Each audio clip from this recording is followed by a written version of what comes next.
Hello friends, MPPSC civil right act 1955। यहाँ पर बहुत इंटरेस्टिंग वे में इमेज के साथ चीज़ों को याद करेंगे क्योंकि एग्ज़ाम पास में है और हमारे पास सबसे बड़ा प्रॉब्लम यह है कि फैक्ट्स रिकॉल नहीं होते और रिवाइज नहीं होते। तो पहले कुछ बेसिक चीज़ें देख लेते हैं सिविल राइट एक्ट 1955 में। अस्पृश्यता, अनटचेबिलिटी के प्रयोग और उसे बढ़ावा ना मिले, इसलिए इस एक्ट को लाया गया। सबसे पहले ये दंड 1955 में अस्पृश्यता अपराध अधिनियम अनटचेबिलिटी ऑफेंस एक्ट के अंतर्गत बनाया गया था। इसमें 22 संख्यांक हैं। यह भारत के छठे वर्ष में संसद द्वारा इसे लागू किया गया। यह अधिनियम 1 जून 1955 से प्रभावी होगा। अप्रैल 1965 में एक इलाया पेरूमल समिति गठित हुई थी और उसने एक रिपोर्ट दी कि अनटचेबिलिटी अभी भी बहुत ज़्यादा है और ये सच में है भारत में। 1955 में जब ये एक्ट पास हुआ तो इसमें कई सारे संशोधनों की ज़रूरत महसूस हुई। इस कमेटी ने जो भी संशोधन सुझाए उनके आधार पर इस अधिनियम को संशोधित किया गया और 19 नवंबर 1976 से एक नया संशोधन और संशोधित एक्ट हमारे सामने आया। यह अधिनियम भारतीय संविधान के अनुच्छेद 17 के अस्पृश्यता उन्मूलन संबंधी प्रावधानों के अनुरूप ही है। आर्टिकल 17 इंडियन कॉन्स्टिट्यूशन, यह अधिनियम स्वयं अस्पृश्यता संबंधी व्यवहार समाप्त करने पर केंद्रित है। नाउ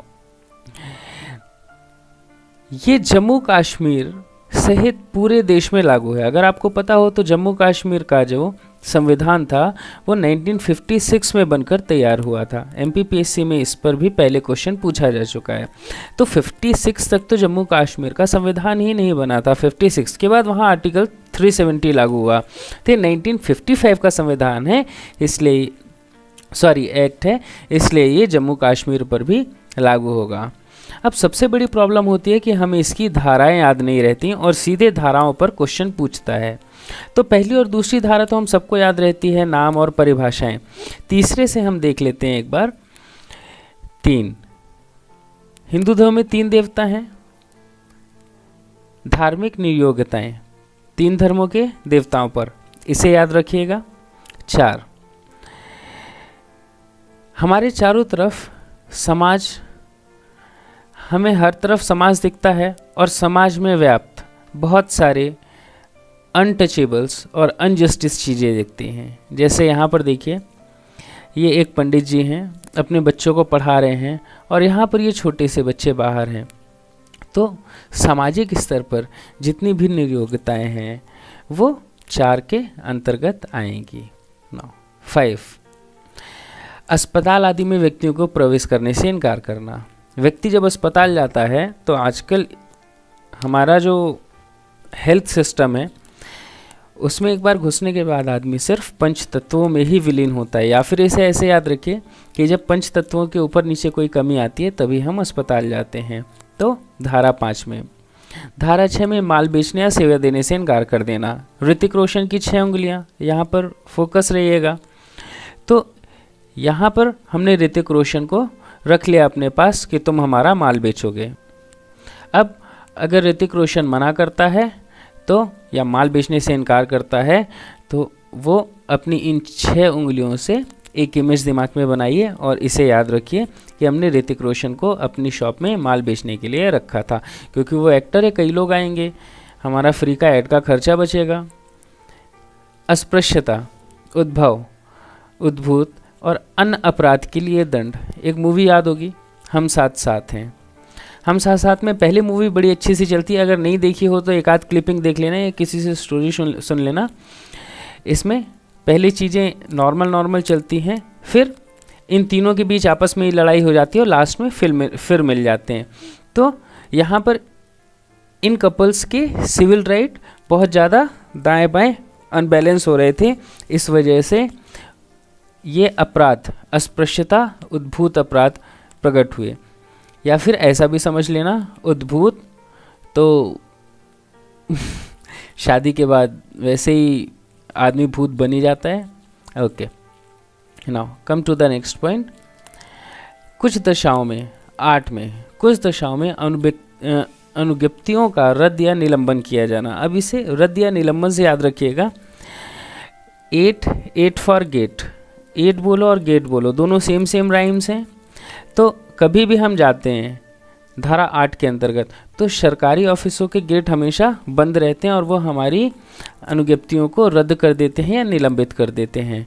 तो सरकारी अफसरों के गेट से याद रखिएगा कि 8 में गेट बंद है और बंद है इसलिए निलंबित हो जाएंगी। 9 की राइम लाइन जैसी लगती है, लाइन बोलो और 9 बोलो, दोनों एक जैसा है। तो सरकार द्वारा किए गए अनुदानों का पुनः ग्रहण या निलंबन। अब इन सबको सरकारों ने दे दिया था अनुदान, अब ये सब फिर गए तो इन्हें पैसा नहीं मिला, ये लंबी लाइन लगा कर खड़े हैं। अब वहाँ पर एक ऑफिसर डिसाइड करेगा कि अनुदानों का क्या करना है, इन्हें पुनः ग्रहण करना है या निलंबन कर देना है। 10 कदम याद होगा आपको। अपराध का दुष्परिणाम, आप 10 पुलिस वाले, आप एक पुलिस वाला हो तो आप 10 भी हो तो भी आपका दम नहीं चलता है, तो 10 का दम इससे याद रखिएगा। या 10 को बस से भी याद रख सकते हैं कि 10 और बस। तो अपराध का दुष्परिणाम, अपराध का जब भी आप दुष्परिणाम करते हैं तो पुलिस अपना 10 कदम दिखाने आ जाती है।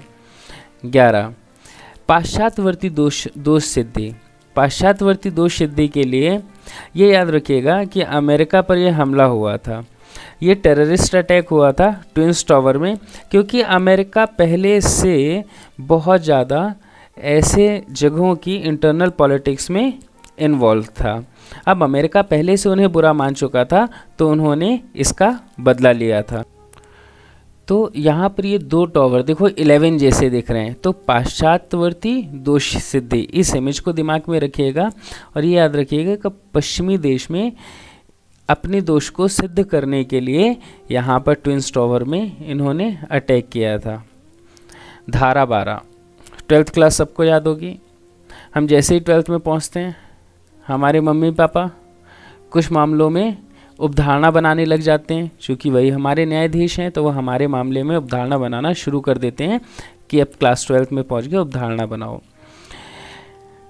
धारा 13 सिविल न्यायालय की अधिकारिता की परिसीमा।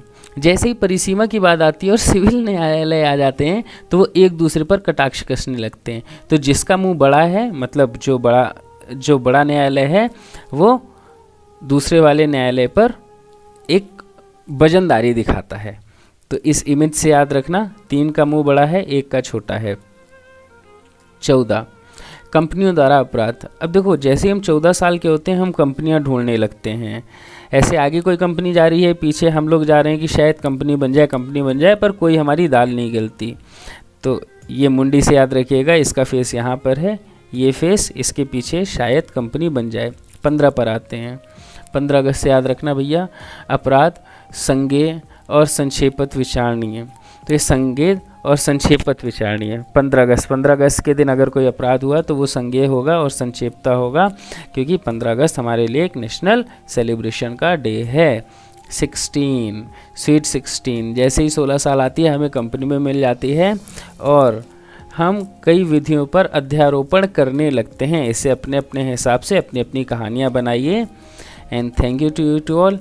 इसे शेयर करिए, अगर कोई इम्प्रूवमेंट है तो डेफिनेटली बताइए। इस एक्ट के डेप्थ में क्या क्वेश्चन बन सकते हैं ये हम नेक्स्ट वीडियो में देखेंगे। Thank you you to all.